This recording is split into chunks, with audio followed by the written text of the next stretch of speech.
ये दुनिया कब और कैसे बनी, सागर हो या अनंत आकाश, कुदरत को लेकर विज्ञान की हमेशा खोज जारी है। आदि मानव के जन्म से लेकर मनुष्य के बीच कई सभ्यता का उदय और अंत हुआ है। माया से लेकर मोहनजोदड़ो और हड़प्पा के बारे में आपने पढ़ा ही होगा। इतिहास की किताबों में कई शहरों के अस्तित्व मिटने का जिक्र है। ऐसी भी रिपोर्ट आई है जिनमें दावा किया गया है कि साल 2050 तक मुंबई और कोलकाता जैसे भारत के अहम शहर भी एक दिन जल में समा जाएंगे।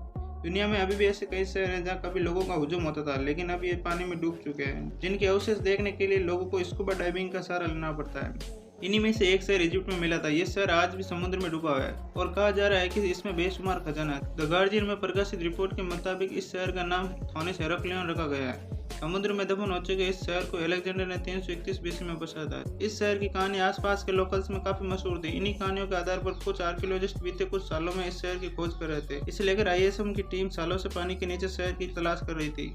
ये टीम एक मिशन के तहत लगातार इस शहर की तलाश कर रही थी और फिर उन्हें एक दिन विशालकाय लंबी नाव पानी के नीचे डूबे हुए मिली, जो शायद एक बड़ी समुद्री लहर और भूकंप की चपेट में आने के कारण शहर के साथ डूब गई। ये नाव एक मंदिर में फंसी हुई मिली, जिसके कारण ये पूरी तरह से सुरक्षित थी। शहर के तबाह होने यानी अचानक डूबने की उम्मीद किसी को नहीं थी। उन्हें किसी प्रलय का अंदाजा भी नहीं रहा। इसी वजह से जब यह शहर समुद्र में समाया होगा तब लोग कुछ लेकर भाग नहीं सके होंगे। अंदर से मिले बेशुमार खजाने ने इस खोज को और बल दे दिया। समुद्र के नीचे करीब 60 मीटर के दायरे में आइलैंड जैसे स्ट्रक्चर पाया गया। समुद्र के नीचे से ऐसी कई और चीजें मिली जो इसे और रहस्यमय बनाती हैं। जल में समझ चुके इस शहर से कई चीजें जली हुई मिली। अंदर के हालात देख के ये भी लगता है कि उस समय यहाँ रहने वाले लोग जादू टोना में विश्वास करते हैं। ये शहर खोजी अभियानों की नजर में सन 2000 में आया था।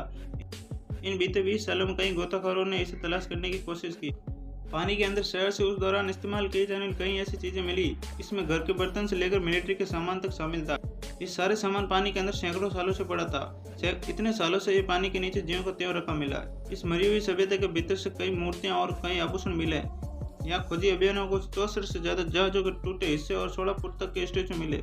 इनकी मूर्तियों पर ग्रीस और मिस्र दोनों ही भाषाओं में कई चीजें लिखी हुई मिली। नील नदी के पश्चिम मुहाने पर स्थित यह शहर एक समृद्ध विशाल बंदर का हुआ करता था। 60 से ज्यादा और 700 से ज्यादा जहाज ठहराने वाले लंगरों की खोज इस बात का सबूत है कि भूमध्य सागर के पहाड़ से माल इस शहर में नहरों के नेटवर्क से आता था। पानी के अंदर डूबे इस शहर में अब तक कलाकृतियों में सबसे आकर्षक डिग्री ऑफ सॉस है, जिसे ईसा पूर्व 4वीं शताब्दी के शुरुआती चित्रलिपि के साथ उकेरा गया है, जो उस समय मिस्र के कराधान प्रणाली को बताता है। प्राचीन कहानियों में कई बार उल्लेख किया गया है कि थोनिस हेराक्लियन वह जगह थी जहां ग्रीक नायक हेराक्लियस ने मिस्र में अपना पहला कदम रखा था। कहा यह भी जाता है कि इतिहास में सबसे प्रसिद्ध संघर्षों में से एक ट्रोजन युद्ध में शामिल होने से पहले वहां के राजा पेरिस भी अपनी प्रेमिका हेलेन के साथ इस शहर गए थे। इस शहर का थोनिस नाम मूल रूप से मिस्र का शब्द है, जबकि ग्रीक नायक हरक्यूलिस के समान में इसे हेराक्लियन भी कहा जाता है। ये वीडियो आपको कैसी लगी हमें कमेंट करके जरूर बताएं।